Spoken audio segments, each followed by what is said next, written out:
ताबीर, तुम ऊपर गई थी? दोपहर के खाने के बाद जब वो चाय बनाकर अम्मी के सामने बैठी तो इन्होंने पूछ लिया। वो कुछ चौंकी, फिर सर हिलाकर बोली, जी अम्मी, मैंने सोचा आज अगर ऑफ ले ही लिया है तो क्यों ना इन्हें कराया दे आऊं, अच्छा नहीं लगता वो लोग अपने मुंह से कहें। उसने चाय की चुस्की लेते हुए कुर्सी की पुश्त से टेक लगाई। कैसी थी आदि की अम्मी? ठीक थी। आपकी तबीयत क्या पूछ रही थी? और कह रही थी वो तो रोज़ आपसे मिलने आए, लेकिन इनके दोनों बेटे इन्हें बहुत मसरूफ़ रखते हैं और इन्हें कहीं आने जाने का वक्त नहीं मिलता। इन्हें बताते हुए इसकी नज़र अचानक ही साइड टेबल पर पड़े इस मैरून और गोल्डन कलर के कार्ड पर पड़ी। इसने हाथ बढ़ाकर इसे उठा लिया। बहुत ही सादा और भली औरत है। अम्मी के होंठों पर मुस्कुराहट आई थी, मगर ताबीर इन्हें देखने की बजाय कार्ड के अंदर लिखे मंदरजात पढ़ रही थी। ये कल नईमा भाभी दे गई थी और आने के लिए इसरार भी किया है। अम्मी ने इसके हाथ में कार्ड देखा तो इसके चेहरे पर तासुब की हल्की सी परछाई, कोई ज़िया का तासर खोजना चाहा, मगर इसका चेहरा बिल्कुल सपाट ही रहा। तो तजदीद तल्लुक का ख्याल आ ही गया इन्हें। कार्ड वापस अपनी जगह पर रखते इसका लहजा बिल्कुल नॉर्मल था। आपको जाना हो तो बता दीजिएगा, मैं आपके कपड़े निकलवा दूंगी। कार्ड में तारीख इसी हफ्ते की दर्ज थी। तुम्हें क्या लगता है, मुझे जाना चाहिए? पता नहीं इन्होंने इससे मशवरा तलब किया था या फिर इसकी राय। क्या फ़र्क पड़ता है मैं चाहूँ ना चाहूँ, आप इस ख़ानदान से कोई ताल्लुक़ तोड़ना चाहती ही कब हैं, और ना ही आप तोड़ सकती हैं। इसलिए आप डिसाइड कीजिए आपको जाना है या नहीं। तुमने ठीक कहा, रिश्तेदार कैसे भी क्यों ना हो, इनसे कटकर नहीं रहा जा सकता। अम्मी ने एक गहरी सांस खींची। अगर तुम दोनों के मुस्तकबिल की फ़िक्र ना होती तो मैं। हमारे मुस्तकबिल की फ़िक्र? ताबीर इनकी बात काटे बगैर ना रह सकी। आप इन खुद गर्ज लोगों से जुड़े रहना चाहती हैं क्योंकि आपको हमारे मुस्तकबिल की फ़िक्र है। इतना कुछ होने के बाद भी आप इनसे उम्मीदें रखती हैं, है ना अम्मी? वो तल्खी से कह रही थी। तुम्हारी फूफो मोइज़ के लिए इशारों करनाया में सोना का कह चुकी हैं। नज़रें चुराते हुए इनका लहजा पस्त था। यह मजबूरी भी इंसान को कितना बेबस कर देती है, इसका एहसास इन्हें आज हुआ था। इशारों में क्या है? अगर रिश्ता तो नहीं मांगा, अगर बल्कि इन्होंने रिश्ता मांगना था। इन्होंने कौन सा बोझ आपसे उतार दिया था जब पहला रिश्ता मांगा था? जो कुछ मेरे साथ हुआ वही सोना के साथ हो, ऐसा आप चाहती हैं? वो इतना तलख नहीं होना चाहती थी और ना ही इसने अभी तक कभी खुलकर इस मौजू पर बात की थी, मगर आज इनके ख्यालात जानकर वो इसे जो धचका लगा था वो जब्त नहीं कर पाई। इसे हैरत भी हो रही थी कि अम्मी ऐसी थी तो कभी नहीं, फिर अब वो क्यों इतनी कमज़ोरी का मुजाहिरा कर रही हैं। खुदा ना करे ताबीर, कैसी बातें कर रही हो? वो दहल गई। ठीक कह रही हूँ, खुदा के लिए अम्मी, इंसानों से आस लगाना छोड़ दें। इल्तिजाइया अंदाज इख्तियार करते हुए इसका लहजा धीमा हुआ। अल्लाह पर भरोसा रखें, आप तो हर हाल में अल्लाह पर तवक्कल करने वालों में से थी। फिर ये क्या हो गया है आपको? आप क्यों अपने पढ़ाए हुए सबक भूल रही हैं? नसीब अल्लाह जोड़ता है, इंसान नहीं। इनकी आंखें भीगने लगी थी, इनका चेहरा धुंधला होता नजर आ रहा था। सॉरी अम्मी, मगर एक बात मैं आप पर वाज़ा करना चाहती हूँ, मुझे शादी नहीं करनी। इसलिए आप मेरी फ़िक्र छोड़ दें। और सोना भी बहुत छोटी है, इसकी फ़िक्र इतनी ज़्यादा आप खुद पर सवार मत करें और ना ही इतना परेशान होने की ज़रूरत है। वो धीरे से कहते हुए उठ खड़ी हुई। क्या हुआ? क्या बातें कर रहे हैं आप लोग? सोना अभी अभी बर्तन धोकर आई थी। दुपट्टे से हाथ पहुँचते हुए ना समझी के आलम में दोनों के चेहरे देखने लगी। वलीद की शादी में किसने जाना है, वही डिस्कस कर रहे थे। ताबीर ने संजीदगी से कहा था। क्या आप लोग शादी में जाने का सोच रहे हैं? सोना की बुलंद आवाज़ हैरत में डूबी हुई थी और इसमें गुस्सा भी था। क्यों, आपके जहन में ये ख्याल भी कैसे आया? ज़्यादा शोर मचाने की ज़रूरत नहीं है सोना, कोई नहीं जा रहा यहाँ से। कनपटियाँ दबाते हुए अम्मी ने नागवारी से इसे टोका। तो फिर ये ताबीर क्या कह रही है? वो कहते कहते रुकी और ताबीर को घूरने लगी। लगता है तुम्हारा वहाँ जाने का बड़ा दिल हो रहा है।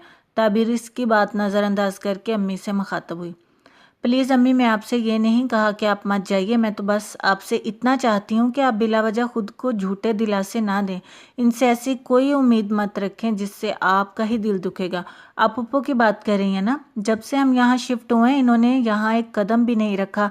न जाने कब और किस मूड में इन्होंने आपसे ये कह दिया होगा और आप इसे दिल से लगा बैठी हैं। इनसे कहेंगी तो इन्हें याद भी नहीं होगा इन्होंने ऐसी कोई बात भी की थी। मैं आपसे फिर कह रही हूँ, आपने जाना हो तो मुझे बता दीजिएगा, मुझे आपके वहाँ जाने से कोई भी परेशानी नहीं है। वो अपनी बात ख़त्म करके मज़ीद इनकी तरफ देखे बगैर वहाँ से निकल आई थी। पीछे सोना, जो इनकी बातों को समझने की कोशिश में पागल सी बनी खड़ी थी, अब अम्मी के पास बैठकर उनके कान खाने लगी थी। हाँ जैन, भाभियाँ कैसी हैं तेरी? इसके सामने बैठी थी زین کچھ دیر پہلے ہی آیا تھا، اسے ہادی کے ساتھ بینک جانا تھا، ہادی کو بل جمع کروانے تھے اور اسے اپنا ایک چیک کیش کروانا تھا، اور اس سے مشقت کے بعد لنچ کا وعدہ ہادی کی طرف سے تھا۔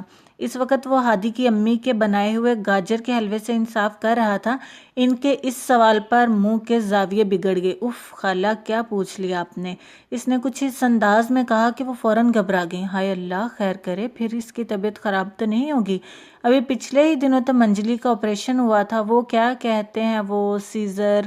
سادہ لو خالہ نہ سمجھی کے عالم میں اس لفظ میں ہی الجھ گئی تھی۔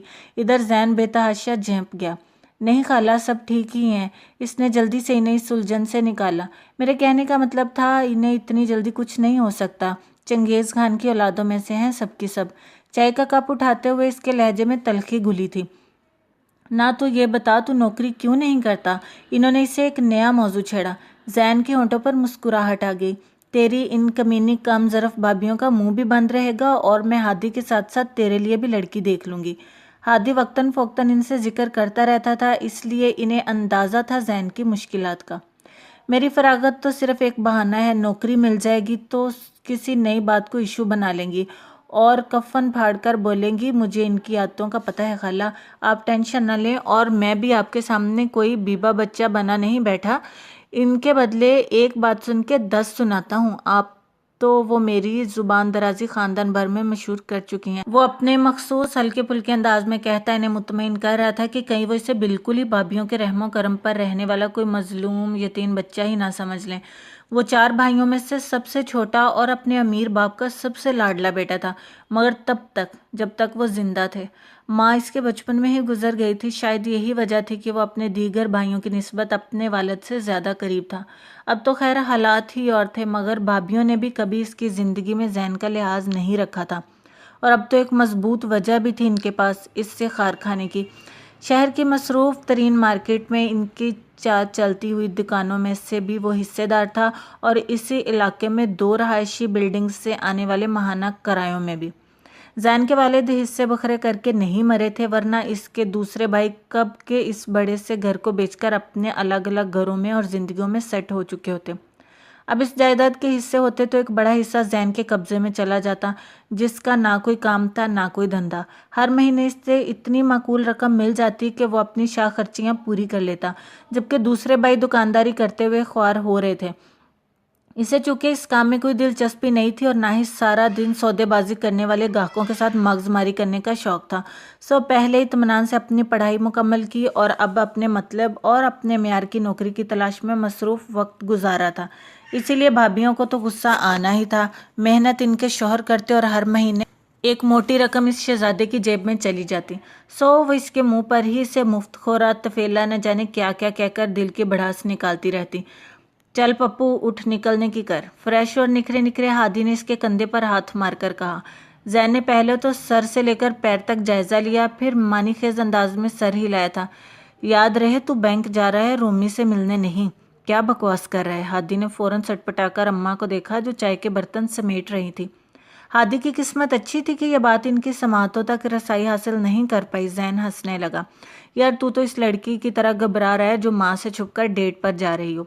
کر لے بکواس، باہر نکل، میں تجھے بتاتا ہوں۔ ہادی نے بمشکل اپنا غصہ دبایا۔ زین نظر انداز کر کے خالہ سے کہنے لگا، خالہ میری تو نوکری کا مسئلہ ہے، مگر ہادی کے لیے آپ کو لڑکی دیکھ ہی لیجیے۔ بس سرے روزگار ہے میرا یار، اچھا خاصا ہٹا کٹا مسٹنڈا ہے، کہیں ہاتھ سے ہی نہ نکل جائے۔ اس کے شانوں پر ہاتھ رکھتے آخری جملہ وہ زیر لب بڑبڑایا تھا۔ ہادی کا چہرہ سرخ پڑنے لگا غصے اور ضبط کے باعث۔ ہادی کے لیے تو میں لڑکی دیکھ چکی ہوں، بس اب تو جلدی سے نوکری تلاش کر لے، پھر تم دونوں کی منگنی ایک ساتھ ہی کرواؤں گی، اماں نے مسکراتے ہوئے پرعزم لہجے میں کہا۔ ہادی کا چہرہ پھیکا پڑ گیا، زین کی آنکھوں میں انوکھی سی چمک آ گئی۔ تو پھر وعدہ رہا خالہ، میرے لیے بھی لڑکی آپ ہی دیکھیں گی؟ ویسے بھی اپنی بھابھیوں کی پسند پر مجھے کوئی زیادہ بھروسہ نہیں ہے، وہ ان سے وعدہ لینے لگا۔ ارے بالکل، میرے لیے تو کوئی ہادی سے کم ہے، جب میں دعا کے لیے ہاتھ اٹھاتی ہوں تو 3 کی بجائے 4 بیٹوں کے لیے دعا کرتی ہوں۔ تھینک یو خالہ۔ زین کے چہرے پر افسردہ سی مسکراہٹ آ گئی۔ یار یہ اماں کیا کہہ رہی تھی؟ سیڑھیاں اترتے ہوئے ہادی نے ہراساں لہجے میں کہا تھا۔ یہی کہ تیرے چہرے کے پھول کھلنے والے ہیں اور کسی پیاری سی لڑکی کی قسمت پھوٹنے والی ہے، لیکن میں خدا سے یہی دعا کرتا ہوں کہ وہ جو کوئی بھی ہو بس رومی نہ ہو۔ जैन ने बात करते हुए इसकी तरफ नहीं देखा। वो जानता था हादी से घूर रहा है। तू तो दोस्ती के नाम पर एक बदनुमा दाग है और मुझे इस पर फख्र है। आजकल तो दागों को अच्छा साबित करने के लिए लाखों रुपए की एडवर्टाइजमेंट की जा रही है। जैन ने बेफिक्री से बात उड़ाई। मुझे तो ये समझ नहीं आता कि तुझे रोमी से इतने शदीद बैर क्यों है। कहीं ऐसा तो नहीं कि तूने इस पर लाइन मारी हो, इसने तुझे लिफ्ट ना करवाई हो। हादी ने पुरसोच अंदाज में कहते हुए इसके कंधे पर हाथ मारा। जैन हंस पड़ा। तेरे दोस्त की वजाहत पर आज तक बहुत सी लड़कियां कुर्बान हुई हैं, मगर जिसे मैं दिल दूंगा वो सिर्फ एक ही होगी और मैं इसे अपना बनाकर दम लूंगा, चाहे वो मुझे लिफ्ट करवाए या ना करवाए। समझ गए? जैन ने इसकी आंखों में देखा। इससे पहले कि वो जवाब में कुछ कहता, सोना की आवाज़ आई थी। हादी भैया। वो शायद दरवाजे के पास ही टहल रही थी, जब ही तो बातों की आवाज़ सुनकर फौरन ही दरवाज़ा खोलकर झांका था, मगर हादी के साथ खड़े जैन को देखकर वो ठिठक गई। जैन की हालत भी कुछ मुख्तलिफ नहीं थी। जैन की आंखों में बेख्तियारी थी और सोना की आंखों में हैरत।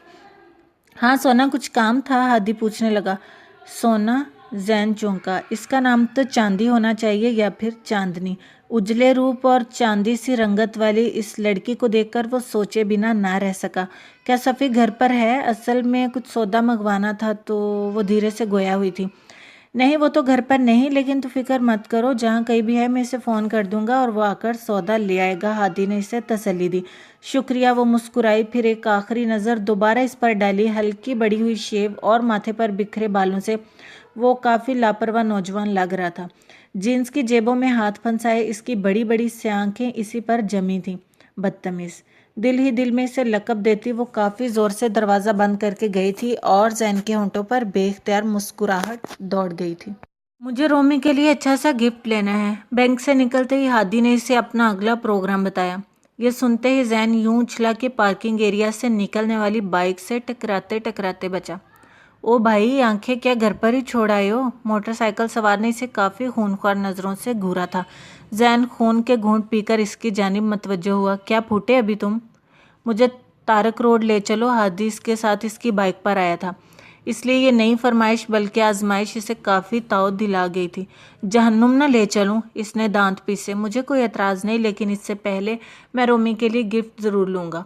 भाई, इसके पास मेरी आखिरी निशानी भी तो होनी चाहिए। हादी ने मुस्कुराते हुए इसको मज़ीद जलाया था। इतनी चिढ़ किसी औरत को अपनी सौकन से भी नहीं होगी जितनी मुझे इस रोमी से है, खुदा की कसम। जैन वाकई बेजार हो गया था। फिर हादी ने महज एक गिफ्ट की खातिर पूरे 2 घंटे इसे अपने साथ खवार करवाया था और आखिर में जैन के हाथ पैर जोड़ने पर इसने एक ज्वेलर शॉप से रोमी के लिए बेहद खूबसूरत चांदी के कंगन खरीद लिए थे। जब तुझे आखिरकार यहीं आना था तो इतनी देर बुटीक्स और कॉस्मेटिक्स शॉप में मारे मारे फिरने की क्या ज़रूरत थी? जैन ने थक कर सवाल किया था। असल में मैंने सोचा इसके लिए कुछ ऐसा गिफ्ट लूं जो हमेशा अपने पास रखे और जो कभी पुराना ना हो। समझ रहे हो ना मैं क्या कह रहा हूँ? वो मुस्कुराते हुए कह रहा था। जैन कुछ खामोश सा हो गया, फिर देखने लगा। तुम वाकई इससे मोहब्बत करते हो? इसने ये सवाल क्यों किया था वो खुद भी ना समझ सका। हादी चौंक गया। तो तुम्हें क्या लगता है मैं फ्लर्ट कर रहा हूँ? नहीं, ठीक है। खिलाफ तवक्को इसने बहस करने की बजाय बात ख़त्म कर दी। हादी उलझी हुई नज़रों से इसे देख कर रह गया। ताबीर मैं ऊपर जा रही हूँ। वो किचन से इसे ये बताने आई थी। वो शाम के खाने की तैयारी कर रही थी। चौंक कर इसे देखने लगी। क्यों? बस ऐसे ही बोर हो रही थी। इसने कुछ इस तरह मुंह बनाकर कहा कि ताबीर को हंसी आ गई। तुम तो यूं कह रही हो जैसे ऊपर तुम्हारी कोई बहुत बड़ी और गहरी सहेली बैठी है तुमसे गपशप लड़ाने के लिए। हाँ तो सकीना आंटी इतनी मज़े की बातें करती हैं, और फिर सफ़ी भी तो होगा। मैं जा रही हूँ, वो उजलत में कहकर बाहर निकल आई। मगर ऊपर आकर इसे एहसास हुआ कि वो काफ़ी गलत वक्त पर आ गई है। लाउंज में सामने ही सोफे पर आंटी से जुड़कर बैठी, इनके शाने पर सर रखे वो खूबसूरत सी लड़की ग्लोगिर लहजे में कह रही थी, और ख़ुद इनके आंसू भी एक तवातुर से बहे चले जा रहे थे। इसने ज़रा सा निगाहों का जाविया बदला तो सफ़ी भी नज़र आ गया, जो चेहरे पर दुनिया जहान की बेजारी से जाए शायद इस जज्बाती सीन के ख़त्म होने के इंतज़ार में था। फिर इस पर नज़र पड़ी तो फ़ौरन ही मुस्कुराकर आने का इशारा किया। वो कुछ झिझकते हुए अंदर चली आई। ये लड़की कौन है? इन दोनों की तवज्जो इसकी जानिब कतई नहीं थी। इसने धीमे लहजे में सफ़ी से पूछा। मेरी कज़न। इसने एक सर दा भरकर बताया, और सोना मशकूक निगाहों से इसे घूरने लगी। झूठ बोल रहे हो, तुम्हारी कज़न है तो पहले क्यों नहीं आई? ये सवाल मैंने संभाल कर रखा हुआ है, इन खाला भांजी का मिलाप पूरा होने दें, फिर ज़रूर इनसे पूछूंगा। सफ़ी ने अब भी सही जवाब नहीं दिया। वो तप गई, मगर कुछ कहने के बजाय सामने देखने लगी। आपकी नाराज़गी तो अम्मी और आपी से थी ना खाला, फिर हमारा क्या कसूर था कि आपने हमें भी अपने दिल से निकाल दिया? आपको कभी अपनी इस भांजी की याद नहीं आई? आप जानती हैं कितना प्यार करती थी मैं आपसे, मेरा कितना दिल करता था आपसे मिलने के लिए, लेकिन हर बार यहाँ आते आते रह जाती थी। मुझे डर लगता था कि कहीं इन पर आया गुस्सा आप मुझ पर ही ना निकाल दें। वो टिश्यू पेपर से आंखें साफ करते हुए कह रही थी, और इनका दिल इतने दिनों बाद अपनी इस प्यारी सी भांजी को देखकर पिघल कर बहने को था। इन्होंने एक बार फिर इसे सीने से लगा लिया। ओफो माँ, बस भी करें, और कुछ नहीं तो रुम्मी आपी को चाय ही पूछ लें, और देखें सोना आपी भी आई बैठी हैं। सफ़ी बिलाखर बोल ही पड़ा, और इन्होंने जैसे पहली बार चौंक कर इसे देखा था। अरे सोना, तुम कब आई? बस कुछ ही देर हुई है, सोना ने मुस्कुराकर बताया। रुमी आपी, ये हमारी सोना आपी और नीचे ही रहती हैं। सफ़ी ने इस लड़की से इसका तारुफ कराया था, जो अब अजीब सी नज़रों से इसे देख रही थी। तुम लोग बैठकर बातें करो, मैं चाय बनाकर लाती हूँ, अम्मा ये कहकर उठने लगी। मैं आपकी मदद करूं आंटी? सोना ने जल्दी से पूछा था। नहीं नहीं, तुम रूमी से बातें करो, ये मेरी भांजी है, बहुत दिनों बाद आई है मुझसे मिलने के लिए, इन्होंने कहा। फिर रूमी से मुखातब हुई। और तू भी सुन ले रूमी, मैं तुझे रात का खाना खाए बगैर नहीं जाने दूंगी, तू घर फ़ोन करके बता दे। लेकिन खाला, देर हो जाएगी तो मैं घर कैसे जाऊंगी? रूमी ने घबरा कर इस्तफसार किया था। तो क्या हुआ, हादी छोड़ आएगा? बस मैंने कह दिया, और तू अब कहीं नहीं जा रही, बैठी रहे आराम से। वो अपना हुक्म सुनाकर किचन की जानिब बढ़ गई। रूमी ने बमुश्किल चेहरे पर डर आने वाली मुस्कुराहट छुपाई थी। क्या करती हैं आप? वो सोना की तरफ मतवज्जो हुई, जो खामोशी से इसका जायज़ा ले रही थी। कुछ खास नहीं, इसने जवाब दिया। पढ़ती नहीं आप? रूमी को इसके जवाब पर हैरत हुई। मैं ग्रेजुएशन कर चुकी हूँ और अब घर पर ही होती हूँ। अब के सोना ने तफसीलन बताया। ओह, इसने बेख्तियार सर हिलाया। वो देखने में इतनी कम सिन लग रही थी कि रूमी को लगा वो भी मैट्रिक या इंटर की स्टूडेंट होगी, मगर इसकी ग्रेजुएशन कर चुकने की खबर ने इससे बेचैना साहब की तसल्ली में थपकी दी थी। अब ये इतनी भी बच्ची नहीं है जितनी शक्ल से नज़र आती है, मुझसे यकीनन बड़ी होगी। इसने ये नहीं सोचा कि हर कोई इसकी तरह एक ही क्लास में 2-2 साल नहीं लगाता। आप क्या करती हैं? सोना को इसमें काफ़ी दिलचस्पी महसूस हो रही थी। वो थी भी काफ़ी खूबसूरत सी। मैं अभी ग्रेजुएशन कर रही हूँ, इसने कदरे बेनियाजी से बताया। पिछले 3 साल से, सफ़ी ने लुकमा दिया था। सोना ने हैरत से रूमी को देखा, जो गुस्से से सफ़ी को घूरने लगी थी। तुम अभी तक वैसे ही बदलिहाज हो सफ़ी। नहीं, अब इससे ज़्यादा हूँ, वो शरारत से बोला था। बताने की ज़रूरत नहीं है, पता चल रहा है। वो मज़ीद चिढ़ गई थी। हादी जैन के हमरा आया था। रूमी सोना को अपने मशागल के बारे में बता रही थी, और सोना हल्की सी मुस्कुराहट के साथ सुनते हुए चाय के बर्तन समेटने में लगी थी। ज़हे नसीब, आज ये हमारे घर के भाग कैसे जाग गए। वो इसे देखकर खिल गया था। अम्मा इस वक्त किचन में थी, सो इसने अपनी खुशी का जाहिर करने में किसी बुखल से काम नहीं लिया था।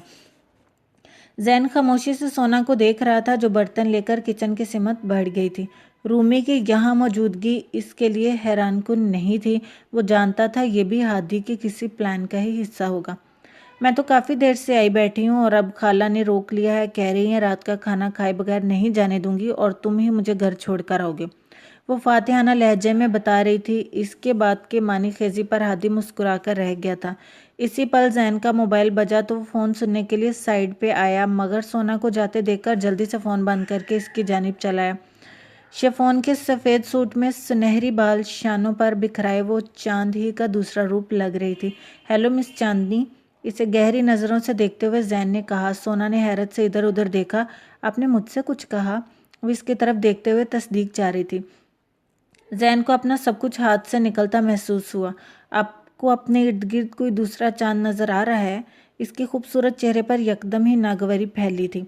दूसरे ही लम्हे वो तुंद लहजे में बोली थी, मेरा नाम चांदनी नहीं है, और आप बहुत बदतमीज़ हैं। क्या आप दोनों बातों का आपस में कोई लिंक जोड़ रही हैं? वो गुस्से में इसे और भी हसीन लग रही थी। जैन के लिए इसके चेहरे से निगाहें हटाना मुश्किल हो गया था। सोना को गुस्सा आने लगा। ये दूसरी बार था कि वो इसकी नज़रों से नर्वस होने लगी थी। हटिए, सामने से, मुझे जाना है। आपने अपना नाम नहीं बताया। मैं आपको चांदनी कहकर पुकारूंगा तो आप बुरा नहीं मानेंगी? वो हनोज इसके सामने जमा खड़ा था। वो कुछ देर तो होंठ काटती रही, फिर बिना कोई जवाब दिए इसकी साइड से होकर काफ़ी तेज़ी से दोबारा बाहर निकल गई।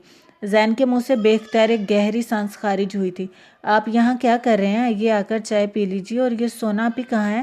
صفی جو اسے بلانے آیا تھا حیرت سے دریافت کرنے لگا۔ چلی گئیں، وہ زیر لب مسکرائے۔